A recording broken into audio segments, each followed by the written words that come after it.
Good morning, students. Today we will learn about image formation in lenses using ray diagrams. Making image formation in lenses by using ray diagrams, we have to follow any of the two rules. There are three rules which I'll be telling you now. The first rule is a ray parallel to the principal axis.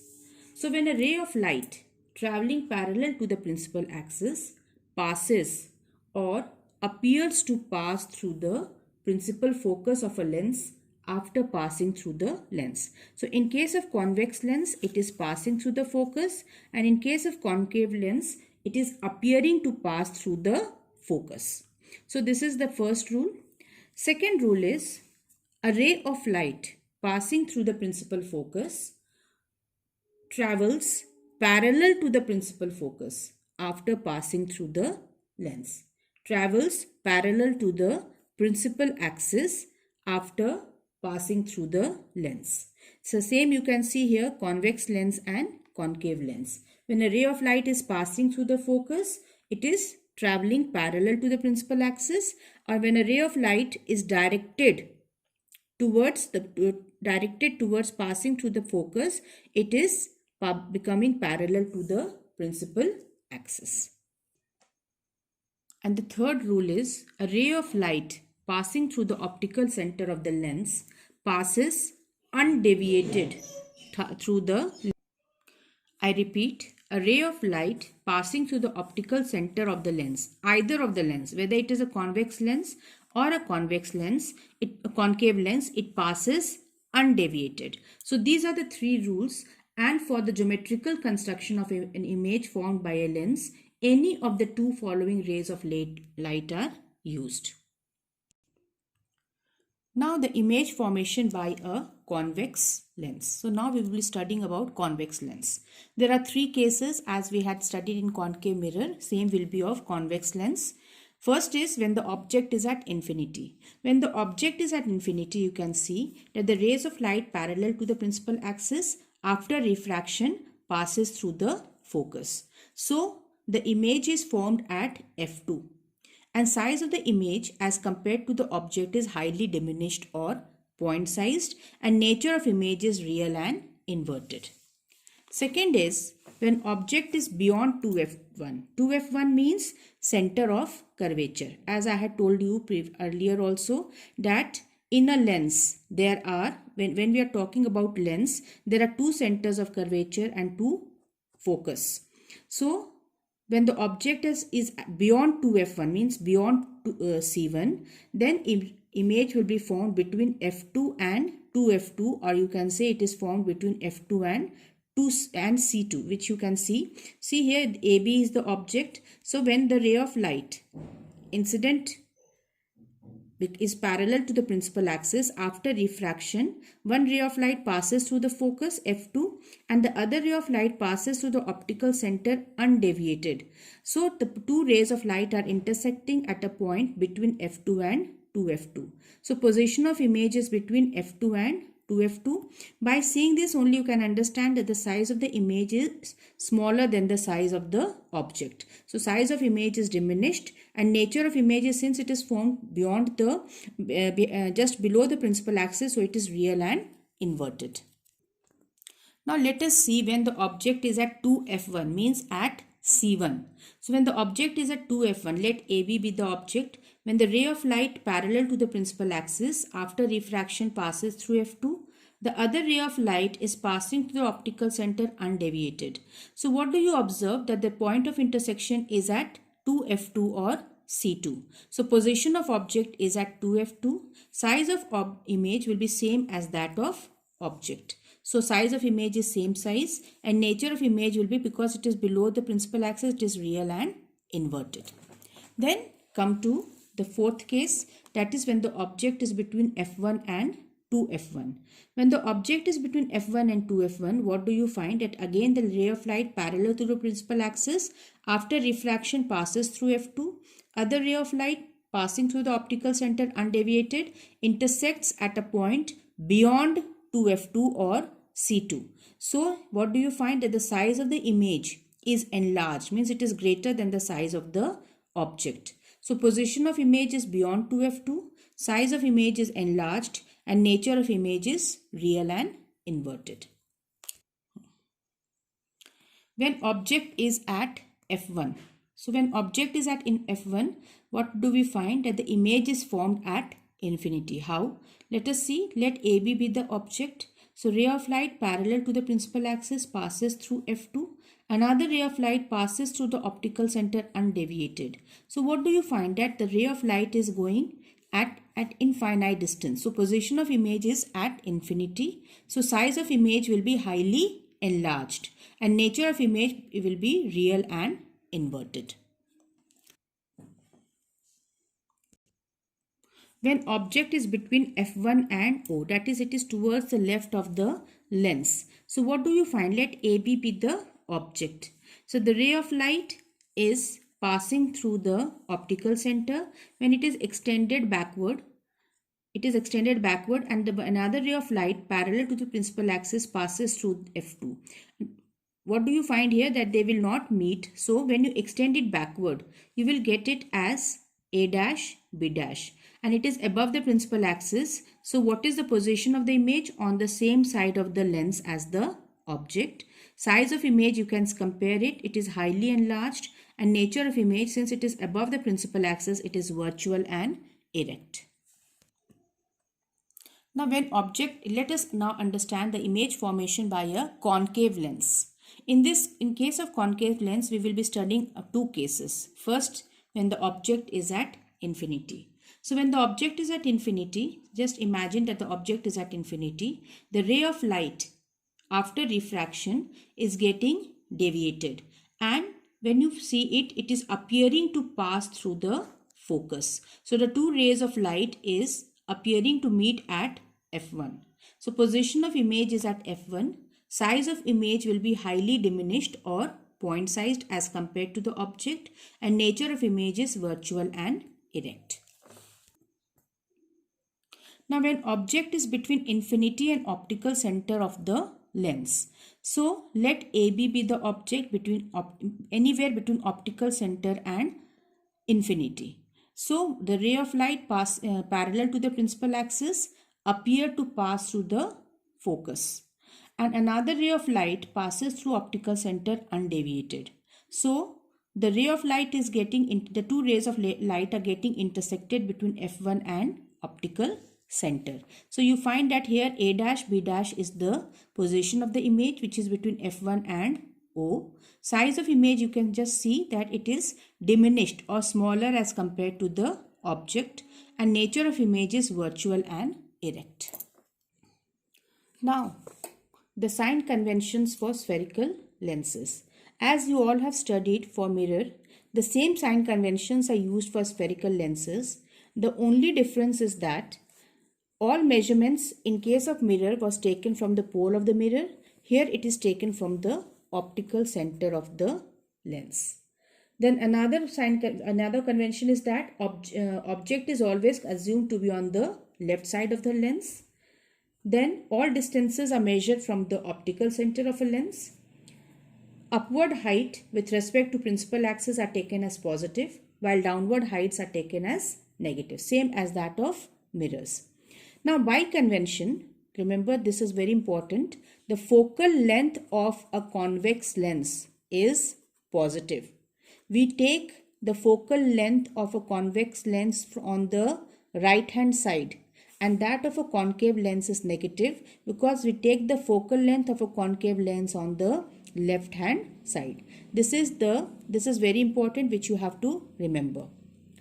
Next is lens formula and magnification. Now what is lens formula?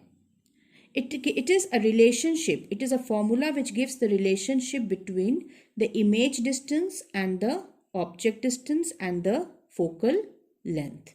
So lens formula is given by 1 by V minus 1 by U equals to 1 by F. Now what is V? It is the image distance. That is the distance of an image from the optical center of the lens.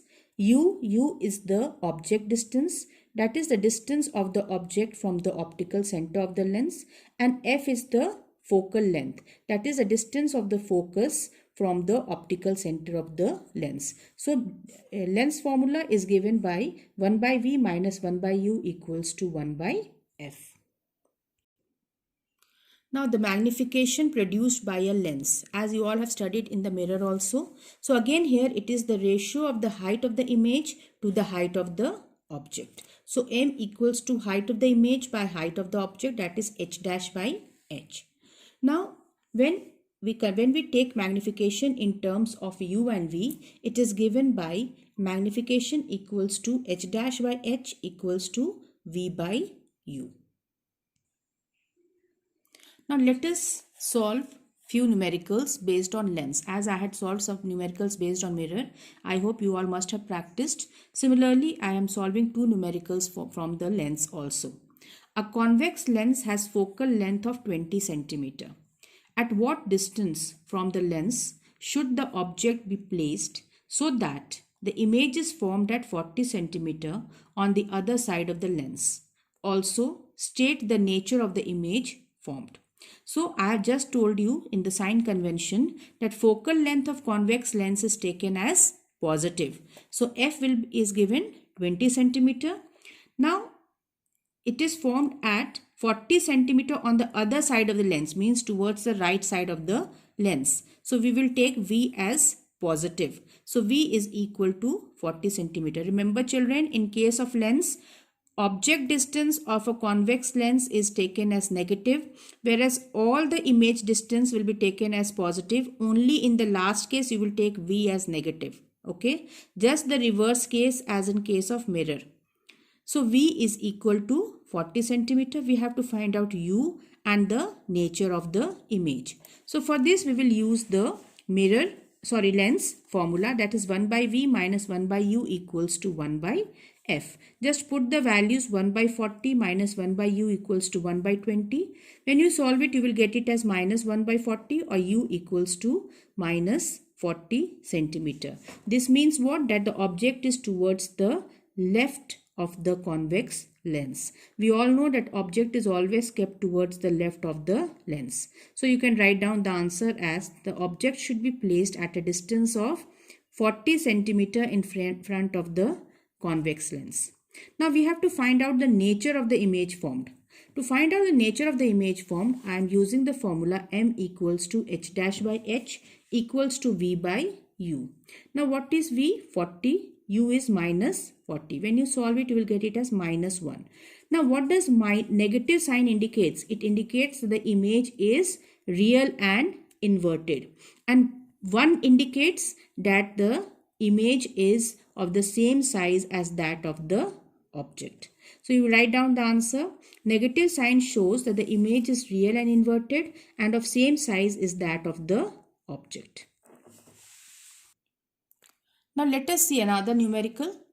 A 4 centimeter tall object is placed perpendicular to the principal axis of a convex lens of focal length 20 centimeter. If the distance of the object is 30 centimeter from the lens, find the position, nature and size of the image. Also find its magnification. So what is the size of the object given? 4 centimeter. What is the focal length? 20 centimeter. I am taking F as positive because it is a convex lens. Height of the object is always taken as positive because object is always kept above the principal axis. Now U we always take as negative because we always keep U on the left hand side of the optical center. Then we have to find out the size of the image. So we have to find out H dash. We have to find out the position of the image, that is V, and the nature of the image. Okay. So to determine V, that is the position of the image, I will use the formula 1 by V minus 1 by U equals to 1 by F. So 1 by V minus, now what is U? Minus 1 by 30. So minus 1 by 30 equals to 1 by 20. So minus becomes plus. 1 by V plus 1 by 30 equals to 1 by 20. 1 by V equals to, when you solve it, you will get it as LCM 60. That is 1 by 60. So V equals to 60 centimeter. So the image is formed at 60 centimeter on the right side of the lens because it is coming as positive. So we have found out V. Now we have to find out H dash and M. Now to determine h dash, that is the size of the image, we will use the formula h dash by h equals to v by u. Now we know what is h, what is v and what is u. We will put these values in this formula and we will get h dash equals to minus 8 centimeter. So size of the image is 8 centimeter. And what was the size of the object? 4 centimeter. So what do we find? That, and what are we finding here? That it is minus, means the image is inverted, that is real and inverted. And we are finding that the size of the image is greater than the size of the object. It is 8 centimeters, so it is of large size. Now to find the magnification, that is m, we will use m equals to h dash by h, that is minus 8 by 4, or when you solve it, you will get it as minus 2. 2 means that the size of the image is 2 times the size of the object. Just now we have found out h dash as 8 when h is equal to 4 centimeter. Negative sign indicates that the image is real and inverted. Now the last topic of the chapter is power of a lens. Now what is power? Power of a lens is the ability of the lens to converge or diverge the rays of light falling on it. So it is defined as the reciprocal of the focal length of the lens. We denote power of a lens by P, capital P. So P equals to 1 by F in meter. When we convert this meter into centimeter, it becomes P equals to 100 by F in centimeter. Now a lens of small focal length has large power because we know that it is inversely proportional. So if a lens of small focal length has large power of converging or diverging a parallel beam of light, on the other hand, a lens of large focal length has small power of converging or diverging a parallel beam of light. Now, how do we know that what is power is of which lens? So if the power is coming positive, then it is convex lens. Why?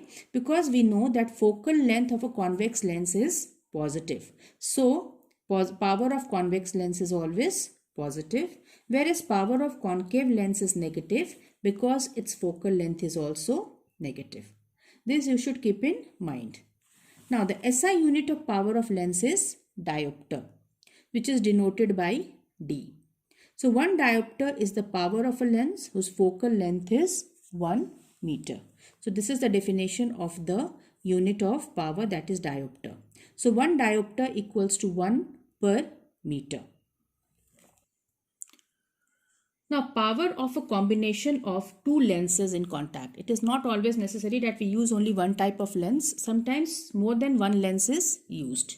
So there are many optical instruments which consists of a number of lenses. They are combined to increase the magnification and sharpness of the image. So the net power of the lens placed in contact is given by the algebraic sum of the individual powers, that is P1, P2, P3 and so on. So just what do? We just add the individual powers and the net, whatever result we get, that is the net power of that particular lens. For example, you understand that a combination of 2 lenses are there, which is of the value 2 diopter and 0.25 diopter. Now when you add this, what do we get? We get it as a single lens of power 2.25 diopter. So this simple additive property of the power of lenses can be used to design lens system to minimize certain defects in images produced by a single lens. Now let us solve one numerical based on power. Now let us see that the question is 2 lenses have power of plus 2 diopter and minus 4 diopter. What is the nature and focal length of each lens? Now let us see the first case, that is plus 2 diopter. Just now I told you that when the power of a convex lens is always positive. Why? Because its focal length is positive. So when you see the positive sign, you can say that the lens is convex lens.